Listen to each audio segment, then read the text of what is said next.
አሰላሙ አለይኩም ረህመቱላሂ በረካቱ ውድና የተከበራችሁ ተመልካቾች እንደምን አላችሁ? ሁላችሁንም ሰላም ሰላም ብያለሁ። ኢድ ሙባረክ ብያለሁ። እንኳን አደረሳችሁ ለአረፋ በዓል። ሁላችሁም በስደት ላይ ያላችሁ እህቶቼ እንኳን አደረሳችሁ፣ መልካም በዓል ይሁንላችሁ ብያለሁ። እንግዲህ ትናንትና ስላልተመቸኝ ነበር የኔ ውዶች። ይህን ቤት ላይክ እና ሼር ሰብስክራይብ የምታደርጉልኝ እጅግ አድርጌ አመሰግናለሁ። ላይክ እና ሼራችሁ እንዲሁም ሰብስክራይባችሁ እንዲሁም ደግሞ አስተያየታችሁ አይለኝ ውድ እህቶቼ። እንግዲህ ዛሬ በአዲስ ቪዲዮ መጥቻለሁ። አዲሱ ቪዲዮ ምንድን ነው? ሚፍታህን እንግዲህ ቅመሟና ቡራ ማለት ነው ትናንትና ሰርፕራይዝ አድርገውታል። ሰርፕራይዙ ምንድን ነው? ያልጠበቀው ነገር ነው። ሙዙና እንትኑ እንዳለ ዳቦ እንዳለ ሆኖ ሌላ ሰርፕራይዝም አለ ማለት ነው። ሰርፕራይዙ ደግሞ በኋላ ማሳያችሁ ይሆናል ቪዲዮ ላይ ማለት ነው። መሀከል ላይ ያስገባላችኋለሁ ቆረጥ አድርጌ ማለት ነው። እና እስከ መጨረሻው ድረስ ተከታተሉ። ይህን ቪዲዮ ትተው ደግሞ ላይክ፣ ሼር፣ ሰብስክራይብ አድርጉኝ ማለት ነው። የኔ ውዶች አበረታቱኝ። እንዲሁም ደግሞ 10 ሺህ አስገቡኝ ውድ የጨረቃ ፋሚሊዎች ማለት ነው። የኔ ውድ እህቶች፣ የኔ እንቁዎች ማለት ነው። እና ምን እንላችሁ ነው አንዳንድ ጊዜ ብዙ ጊዜ እንግዲህ አመት በዓልን ትታሳልፉ ከቤተሰብ ጋር ትኮኑ ቤተሰብ ጋር ሆናችሁ እንደ ማንኛውም ፏ ብላችሁ ታከብራላችሁ ማለት ነው። በነገራችን ላይ እኛ በሀገራችን በሁሉም ነገር በባህላችንም በወጋችንም በማንኛውም እኛ ኢትዮጵያዊ ተከባብረን የምንኖርበት ነው ማለት ነው። ሀገራችን በጣም ደስ ይላል።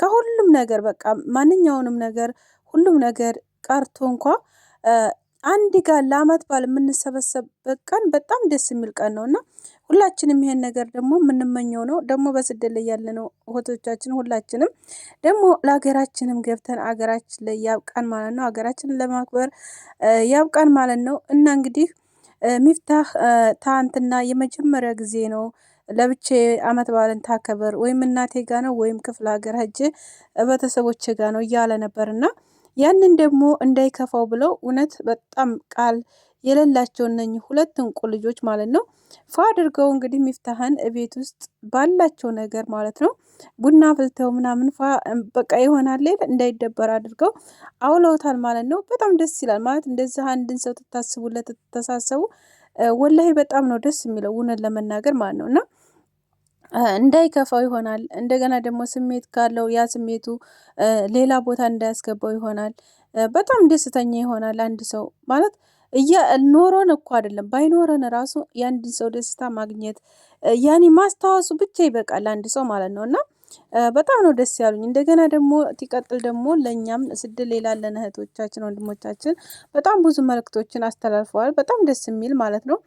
ምክንያቱም ታገር ትንወጣ ሁላችንም እናውቀዋለን የወጣንበትን ያልፍልናል ብለን እንለወጣለን ብለን ቤተሰቦቻችን እንለውጣለን ብለን ለራሳችን እንለወጣለን ለራሳችን ሰው እንሆናለን ብለን ነው የወጣነው እና ስለዚህ ያ ነገር ስላለ ያ ነገር እንዳይከፋችሁ አላማችሁን ለማሳካት ነው የሄዳችሁት ውጭ ሀገር እና ስለዚህ መልካም አመት በዓል ብለው እንግዲህ ተናግረዋል። አመት በዓሉን አመት በዓል አስመስለውታል።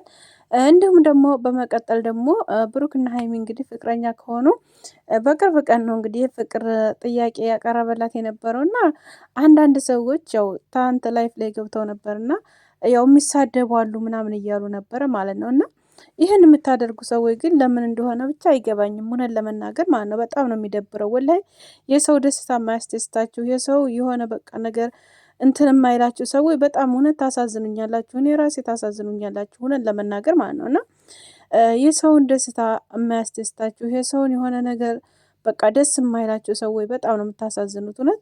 እና ለምን አንድ ጋር ሆኑ ብለው የሆነ ቲጂ የምትባል እህታችን አለች። እሷን እንግዲህ በውስጥ ራሱ እየሄዱ በጣም እያስፈራሯት እንደሆነና ያልሆነ ነገር እያሏት እንደሆነ ተናግረዋል ማለት ነው። ያ ነገር እንግዲህ አስፈላጊ አይመስለኝም እኔ በራሴ ማለት ነው። አስፈላጊም አይደለም አይሆንምም ያ ነገር እና እንደዚህ የምታደርጉ ሰዎች እውነት ልቦና ይስጣችሁ ማለት ነው። ሌላ ምንም አይባልም። ልቦና ይስጣችሁ ፈጣሪ እና ለሁሉም ነገር ማለት ለማንኛውም ነገር ዋጋ አለው፣ ዋጋ ያስከፍላል። ዋጋ ሊከፍሉ ይችላሉ። ያ ነገር ደግሞ እንደዛ የሆነው ለምንድን ነው? አንድን ነገር የፈለጉትን ነገር እስከሚያደርጉ ነገር ድረስ ከሀሳባቸው እንዳይፈናቀሩ ሀሳባቸውን እስከሚያገኙ ድረስ ሀሳባቸውን እስኪያሟሉ ድረስ ነበር ያን ነገር እያደረጉ የነበረው ማለት ነው። እና ፍቅርም እኮ ዝም ብሎ እኮ አይሆንም። ፍቅር ብዙ ነገሮች ያስፈልጉታል። ምክንያቱም ብዙ ነገር ይመጣል በፍቅር ላይ ልጅ አለ ወዘተ የመሳሰሉ በጣም ብዙ ነገሮች ይመጣሉ እና ስለዚህ ለዛ ደግሞ የሚያስፈልገው ምንድነው? ገንዘብ ያስፈልጋል፣ መስራት ያስፈልጋል፣ መተሳሰብ ያስፈልጋል፣ ቤት ያስፈልጋል።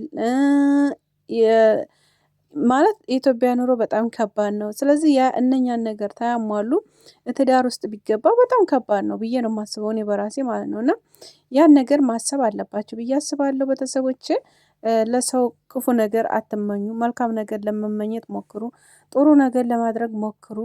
ባላችሁ አቅም በቃ አለ የለ ሰውን ያለማስከፋት፣ ሰውን የሆነ ነገር ያለማድረግ ያንን ነገር ብሞክሩ ደስ ይለናል ብዬ አስባለሁ። ለሁላችንም ይሄ ነገር ይጠቅማል ብዬ አስባለሁ። እና እነሱም ተናግረዋል። አሁን ላይ ሁሉንም አውቀናል። ማንኛው እንደሚወደን፣ ማንኛው እንደሚጠላን፣ ማነው ተጎናችን ያለው፣ ማነው የሌለው የሚለውን ነገር አውቀናል እያሉ ነበር ማለት ነው። እና ይሄ ነገር ደግሞ አስፈላጊ አይደለም። እውነት ለማንኛችንም ቢሆን አስፈላጊ አይደለም ብዬ ነው የማስበው። ይመቻችሁ። ቪዲዮውን ላይክ እና ሼር አድርጉ።